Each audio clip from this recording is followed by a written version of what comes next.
Ladies and gentlemen, welcome back to another video with Swaggle Hoss. And in this video, we got some big news to talk about here. Digital comic books might have just been saved by VEVE. Uh-oh, here come the dislikes. You know, every time I make a video on the YouTube channel here about VEVE and VEVE comic books and collectibles and that sort of thing, I get so many dislikes. I know what's coming. I know you guys don't like VEVE, but this is important, guys. We got to talk about this. This is a big story coming out of Marvel comic books, potentially opening up avenues to new ways of digital reading and digital collectability, which frankly, after Comixology has been pretty dead. You know, a barren wasteland out there in the reading space. But of course, before I get into the video, if you guys could like, comment, subscribe, I would appreciate it. Help support the channel doing those things. Also, Sanity, Rise of the Occult, V2 issues 2 and 3 pre-launch page is up, launching next week, 3/19.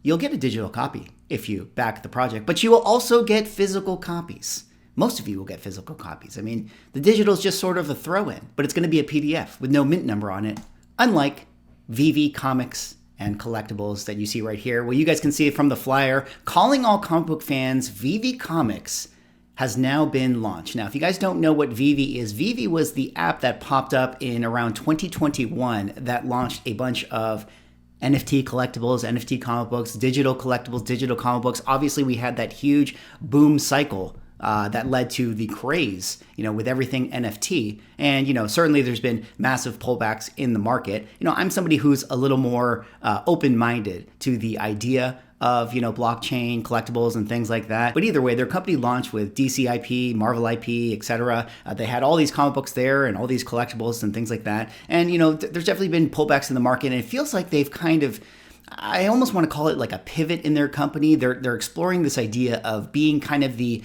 the new hub for digital reading and integrating that collectability, which I find really interesting that Marvel is letting them do this, considering that Marvel has Marvel Unlimited. But let me table that talking point and address it a little later on in the video. Well, here you guys can see VEVE Comics as the homepage. Now, the way that it works is that this is just the store in which you browse, the various titles, and you can pick up, comic book issues. And one of the unique things about VEVE Comics right now, compared to, say, Marvel Unlimited or even Comixology when it was going on, the big announcement for this is that they're going to have new releases day one that come out in the LCS. Now, from a secondary market / LCS turning profits by, selling out FOMO book, I don't know if that's going to be a good thing for them. But from a reader perspective, if you were somebody who wasn't able to pick it up, when it was hot and you just wanted to read the story, well, that kind of makes it a little easier for you to do that. You don't have to wait 3 weeks for it to pop up on Unlimited. But you can see right here, VEVE, what they will do is they'll sell the regular comic book,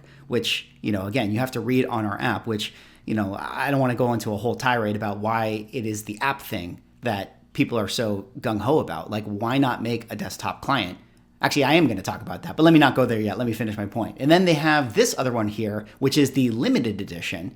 And this is going to be, kind of your standard NFT digital purchase. Now, we don't have to get into a whole conversation about blockchain and mint numbers and, why it's not just owning a JPEG and all this stuff. I don't want to have this discussion with you guys. Either you're someone who likes the idea or you're someone that thinks that this is all a scam. But either way, this is the version that people will be able to buy. They're going to have, a lot like loot boxes and the video game world. You have your commons, uncommons, rares, ultra rares, secret rares, and there will be more limited numbers. So here you have the variant game, the incentive ratio within the digital world. So now you have the ability to have collectability in a digital landscape.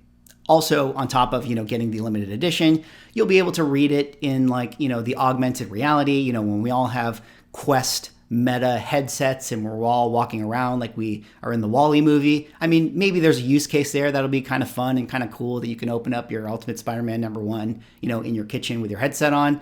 That may be a fun way to read it, but, you'll also be able to read it on their app, which of course you can get on iOS devices and things like that. Now, I went into the app, I checked it out, I did some reading on it. I wasn't able to screen record because it blocked me. I guess they don't want people to leak out, comic books that you purchase. But I would say that it works, just as good as Marvel Unlimited does. there's nothing really too different about it. It's not like a revolutionary reader app, which, frankly, I felt like was kind of disappointing. I think when I heard that VEVE Comics was launching their own reader in partnership with Marvel, I figured like, well, certainly this is going to be a better version of Marvel Unlimited.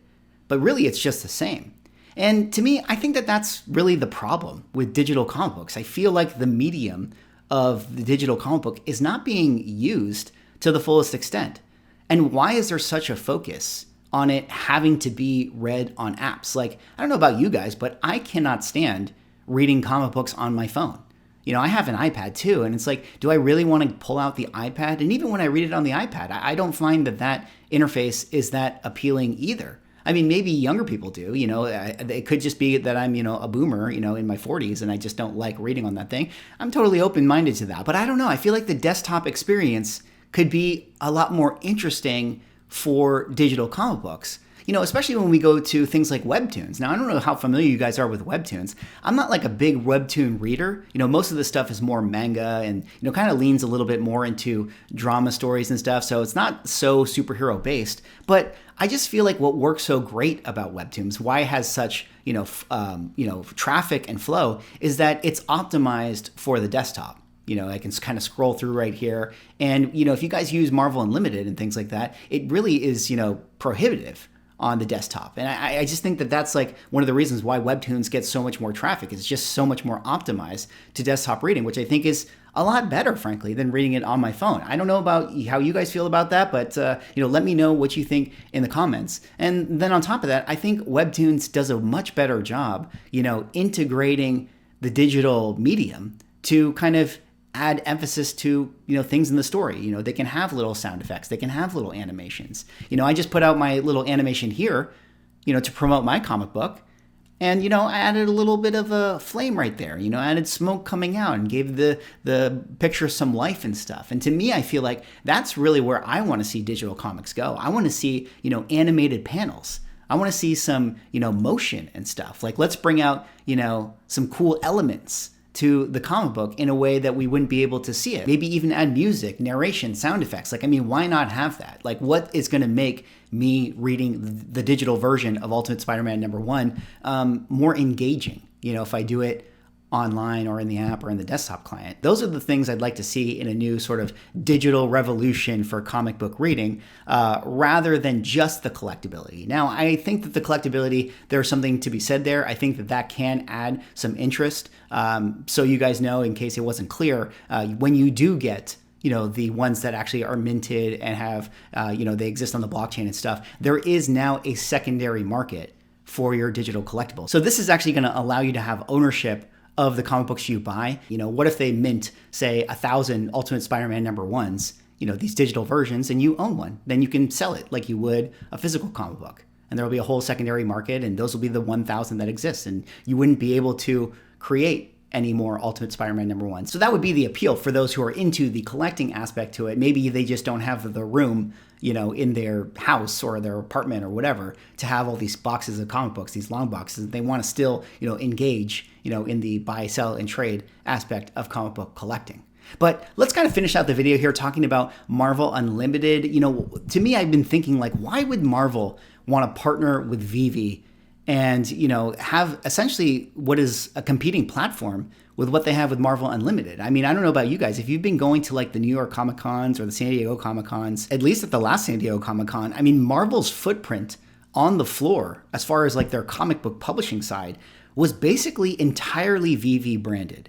And to me, what that says is that I don't think Marvel wants to put any more resources into Marvel Unlimited. And I think that they see that there's a much bigger opportunity to capitalize on secondary market transactions. That's one of the things with the blockchain. Like if you buy a, NFT Ultimate Spider-Man #1 and then you sell it on the secondary market, Marvel Publishing can still get a fractional percent of that secondary market sale forever, for all time. So I think for them, they're thinking like, hey, this is a much bigger opportunity. So let's give VEVE the chance to basically put Marvel Unlimited out of business. I think that they would probably say, hey, yeah, take the ball and run with it. And if you can show us that you're going to make more money with this product, then we'll go all in with you on it. You know what I mean? And I think that that's why they're giving them the opportunity to have day one releases on the VEVE Comics app, which I think is going to be a very interesting thing. I don't know how much it's going to move